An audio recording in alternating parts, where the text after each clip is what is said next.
welcome to Silver City Public Library, where we have a ton of new books in. Today I'll be going over 5 middle grade books. 10 Miles by Sandra Dallas. Life in 1880 10 Mile, Colorado isn't easy, but it's all that 13-year-old Sissy Carlson knows. She lives with her whole life, watching her father, the local doctor, tend to the sound citizens. While the mountain setting is gorgeous, 10 Mile is a rough mining town where the line between life and death feels thin. Mining is a hard job, and men are often hurt or even killed. Sissy sees the thin line between the haves and have-nots as she assists her father in his practice, feeling firsthand the personal and also not always private struggles of her patients. Sissy is starting to think about what she might fit into the world beyond 10 Mile. What opportunities might she find if she just got away? What kind of future does 10 Mile offer, especially for a girl? A prudent coming-of-age middle-grade novel by New York Times best-selling author Sandra Dallas. The Broken Mirror by Melissa De La Cruz. The Never After crew is back for another twisted adventure. This time, they're off to snow country. That is, once they rescue the beleaguered Lord Seraph of Nottingham from the evil Robin Hood. But Robin's dastardly antics aren't the only danger afoot in the kingdom Never After.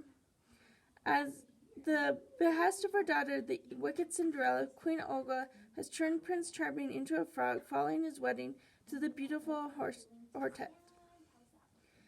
And how could we forget the ominous prophecy, which still looms over Philomena and her friends? Along with Jack, Alistair, Gretel, Beatrice, Brian Baisley, and some new snow pals like Rose Red and a chatty magic mirror, Philomena sets off to find the only ones who can save the kingdom once and for all, the League of Seven, a group of fearless warriors dedicated to fighting the ogres at all costs. Still, new threats are lurking around every corner, both in Never After and back home in North Pasadena. Even with the League of Seven's help, can Philomena and friends rescue the land from Olga's clutches, or will the ogres finally prevail? Spooky Sleuths, Beware the Moonlight by Natasha Dean. This is a juvenile mystery. Is it science or strange and ghostly? There's something new, very odd about Mr. Man. The scientist is helping teaching Osmond's class about the moon. He spends a lot of time staring up at the night sky. Sometimes he almost seems to glow.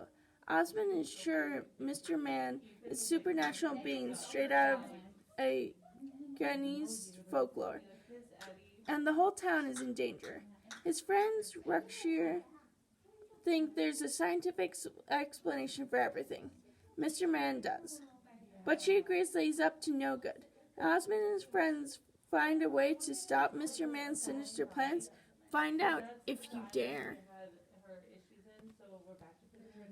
Marikit and the Ocean of Stars by Chris Avellino Cruz. This is a juvenile sci-fi. Marikit is used to wearing recycled clothes. Her mom, the best seamstress in the borough, has become an expert in making do since Marikit's father and brother have disappeared at sea. But on her 10th birthday, all Marikit wants is something new. So when her mother gives her a patchwork dress stitched together with leftover scraps from the workshop, Marikit vows to never wear it. That is until the eve of her birthday, when the shadow creatures creep into their home and upend the only life she has ever known. When she's swept away from the human world, Marikit discovers that her dress is a map, lovingly crafted to lead her to safety in a magical world of the Encantos.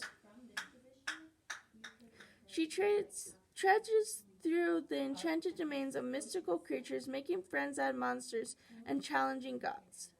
With the help of her companions, including an exuberant firefly and a cursed boy, Marikit journeys through the land of Encantos to find the key to saving her family, all while being eaten alive.